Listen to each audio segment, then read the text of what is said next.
The Invisible Boy by Trudy Ludwig, illustrated by Patrice Barton. Can you see Brian, the invisible boy? Even Mrs. Carlotti has trouble noticing him in her classroom. She's too busy dealing with Nathan and Sophie.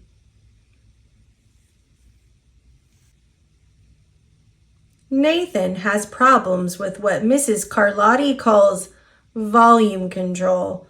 He uses his outside voice inside too much. Sophie whines and complains when she doesn't get her way.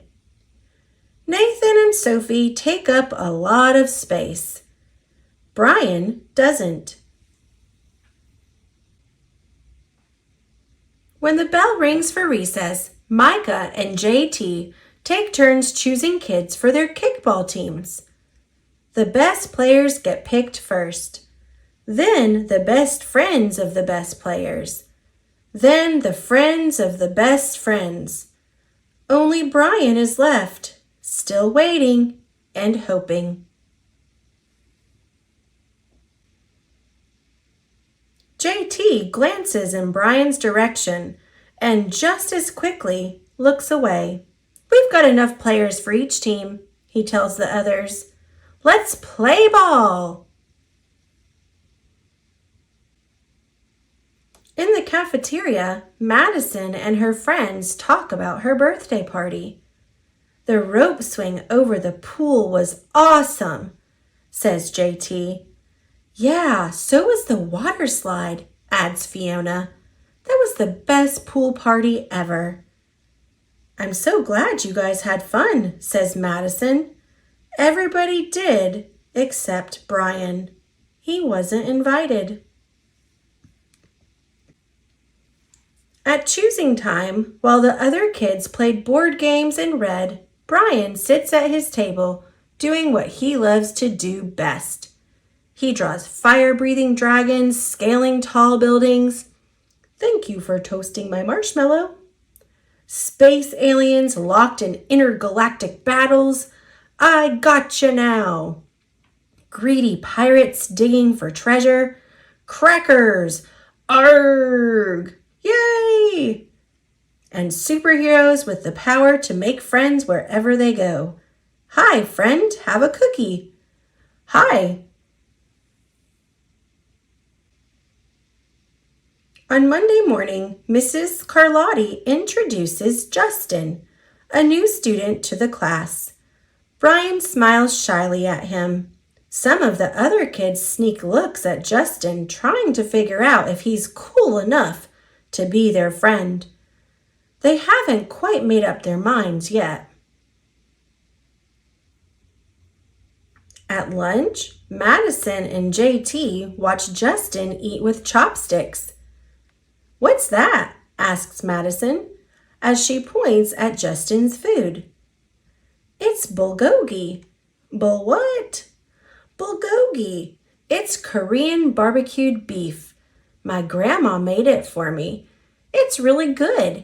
Do you want to try some?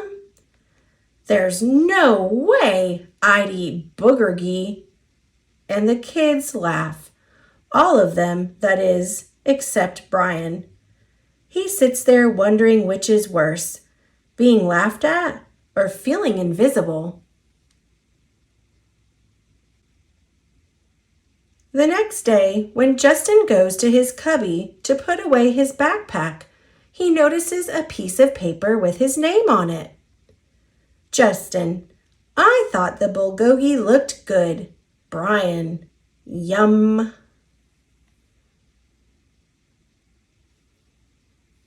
At morning recess, Brian finds a piece of chalk on the ground and starts drawing away. You're Brian, right? Yeah. Thanks for the note. Hey, Justin, Emilio calls out from the tetherball court. You're up next. Sorry, I gotta go, says Justin. By the way, that's a really cool drawing, he adds before taking off. Back in class, Mrs. Carlotti asked the kids to team up in twos or threes for a special project. The kids scurry around the room to pair off. Brian heads toward Justin.